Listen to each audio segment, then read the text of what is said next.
Manajemen Persediaan. Saya sendiri Anis Solandari bersama teman-teman saya, Lara Dita, Mira Yunita, Purnama Indriana, Saprizal, Sugi Hartati, serta Siti Nur Zulaika. Baiklah, yang pertama saya akan menjelaskan tentang pengertian manajemen persediaan. Persediaan merupakan salah satu unsur penting dalam operasi perusahaan. Selain itu, persediaan dapat mempermudah dan memperlancar jalannya kegiatan normal pada suatu perusahaan yang dilakukan secara rutin untuk memproduksi barang yang selanjutnya ditimbulkan pada konsumen. Pengertian persediaan menurut Freddy Rangkuti yaitu salah satu unsur yang paling aktif dalam operasi perusahaan yang secara kontinu diperoleh, diubah, kemudian dijual kembali.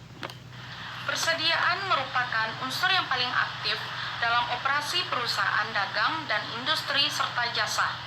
Tanpa adanya persediaan, para pengusaha akan dihadapkan pada keadaan bahwa perusahaannya pada suatu waktu tidak dapat memenuhi keinginan para pelanggannya sehingga kontinuitas perusahaan dapat terganggu. Karena sumber utama pendapatan perusahaan berasal dari penjualan persediaan. Ini berarti perusahaan akan kehilangan kesempatan untuk memperoleh keuntungan yang seharusnya didapatkannya. Baiklah, saya akan melanjutkan presentasi dari Anissa Wulandari. Menurut Freddy Rangkuti, berdasarkan jenis dan posisi barang terdiri dari yang pertama, persediaan bahan baku, yang kedua, persediaan komponen-komponen rakitan, yang ketiga, persediaan bahan penolong, yang keempat, persediaan barang setengah jadi, yang kelima, persediaan barang jadi. Persediaan dalam suatu perusahaan menurut fungsinya. Yang pertama, bed stock atau lot size inventory. Yang kedua, fluctuation stock. Yang ketiga, anticipation stock. Tingkat perputaran persediaan yaitu yang pertama bahan baku atau material, yang kedua barang dalam proses, yang ketiga barang jadi.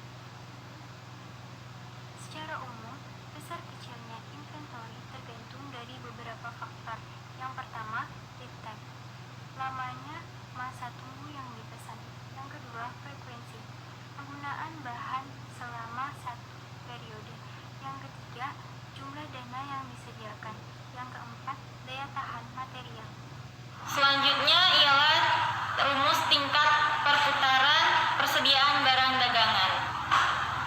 Inventory turnover, penjualan bersih dibagi persediaan rata-rata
melanjutkan presentasi dari Sugi, yaitu tentang biaya persediaan.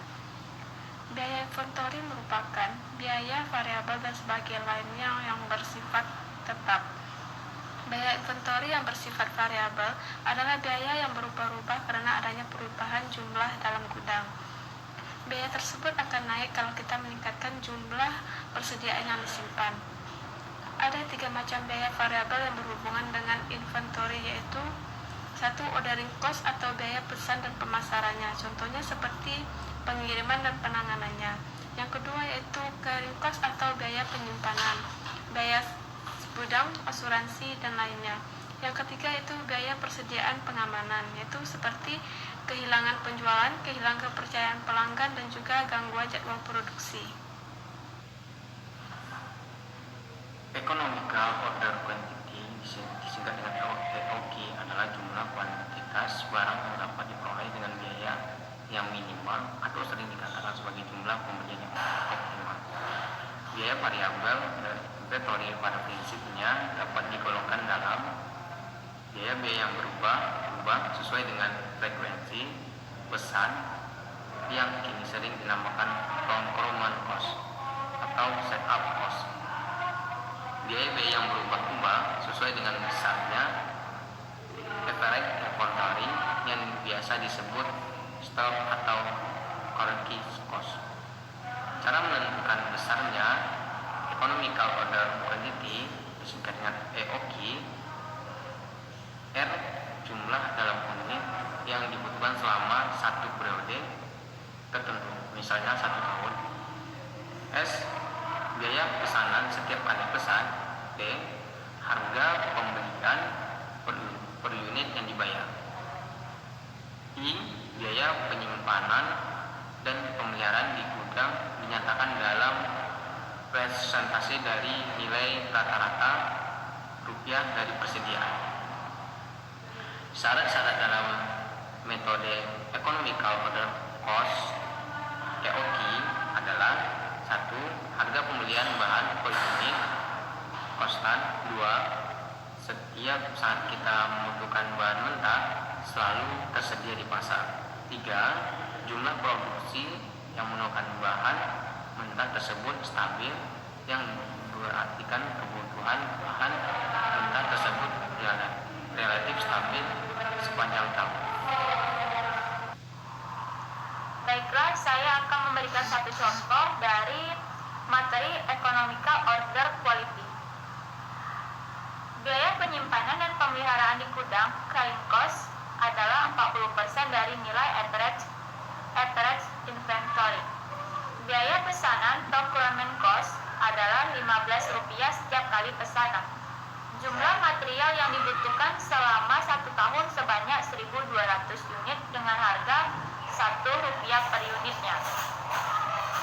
Economical order quality sama dengan 300 unit. Dan dengan demikian, cara pembelian yang paling ekonomis ialah pembelian bahan sebanyak 300 unit setiap kali pesanan. Yang ini berarti bahwa kebutuhan material sebanyak 1.200 unit selama 1 tahun akan dipenuhi dengan 4 kali pesanan, yaitu 300 unit. Selain kita dapat menggunakan rumus di atas, kita juga dapat menempatkan besarnya economical order quality berdasarkan besarnya biaya penyimpanan per unitnya, yaitu dengan menggunakan rumus economical quality sama dengan C sama dengan besarnya biaya penyimpanan per unit. 0. Reorder point. Reorder point adalah saat atau di mana harus diadakan pesanan lagi sedemikian rupa sehingga kedatangan atau penerimaan material yang dipesan itu datang pada tepat waktu di mana persediaan di atas safety stock sama dengan 0. Dalam menentukan reorder point, haruslah kita memperhatikan faktor-faktor sebagai berikut. Yang pertama, penggunaan material selama tenggang waktu mendapatkannya barang atau procurement time. Yang kedua, besarnya safety stock. Cara menentukan reorder point, Yang pertama, menentukan jumlah penggunaan selama lead time dan ditambah dengan persentase tertentu. Misalnya, ditetapkan bahwa safety stock sebesar 50% dari penggunaan selama lead time. Dan ditetapkan bahwa lead time-nya adalah 5 minggu, sedangkan kebutuhan material setiap minggunya adalah 40 unit. Jadi, reorder point sama dengan dalam kurung 5 dikali 40 ditambah 50% dalam kurung 5 dikali 40 sama dengan 200 ditambah 100, hasilnya 100 unit. Cara menentukan reorder point yang kedua yaitu dengan menetapkan penggunaan selama lead time dan ditambah dengan penggunaan selama periode tertentu sebagai safety stock. Misalnya kebutuhan selama 4 minggu. Jadi reorder point sama dengan dalam kurung 5 dikali 40 ditambah dalam kurung 5 dikali 40 sama dengan 200 ditambah 160 dengan hasilnya 360. Dari contoh yang terakhir ini dapatlah dikatakan bahwa reordernya pada jumlah 360 unit. Yang ini berarti bahwa pesanan harus dilakukan pada jumlah persediaan tinggal 360 unit. Apabila pesanan baru dilakukan sesudah persediaan tinggal 300 unit, maka ini berarti bahwa pada saat barang yang dipesan datang, perusahaan terpaksa sudah mengambil material dari safety stock sebanyak 60 unit. Pada waktu barang yang dipesan persediaan dalam gudang tinggal 100 unit, dalam kurung 300 dikurang 200, padahal safety stock telah ditetapkan sebesar 160 unit. Dengan demikian, safety stock di sini sudah terlanggar. Apabila pesanan sudah dilakukan pada waktu persediaan sebesar 360 unit, maka pada waktu barang yang dipesan datang, persediaan di dalam gudang masih 160 unit. Dalam kurung 360 dikurang 200. Persis sama besarnya dengan besarnya safety stock. Yang ini berarti bahwa safety stock tidak terlanggar.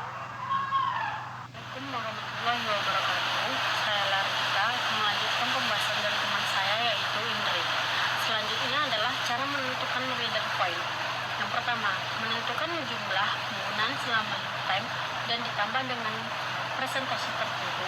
Misalnya ditetapkan bahwa safety stock sebesar 50% dari penggunaan selama lead time dan ditetapkan bahwa lead time-nya adalah 5 minggu. Sedangkan kebutuhan material setiap minggunya adalah 40 unit. Penyelesaiannya reorder point adalah 5 dikali 40 ditambah 50% dikali 5 dikali 40 adalah 200 tambah 100 dan misalnya itu 300 unit. Yang kedua, dengan menetapkan penggunaan selama lead time dan ditambah dengan penggunaan selama periode tertentu sebagai safety stock, misalnya kebutuhan selama 4 minggu.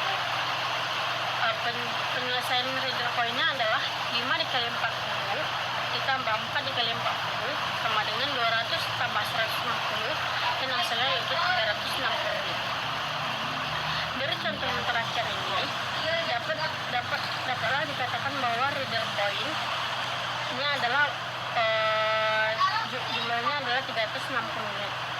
Berarti bahwa pesanan harus dilakukan pada waktu jumlah persediaan tinggal 360 unit. Apabila pesanan baru dilakukan sesudah persediaan tinggal 300 unit, maka berarti bahwa pada saat barang yang dipesan datang, perusahaan terpaksa sudah mengambil material dari safety stock sebesar 60 unit.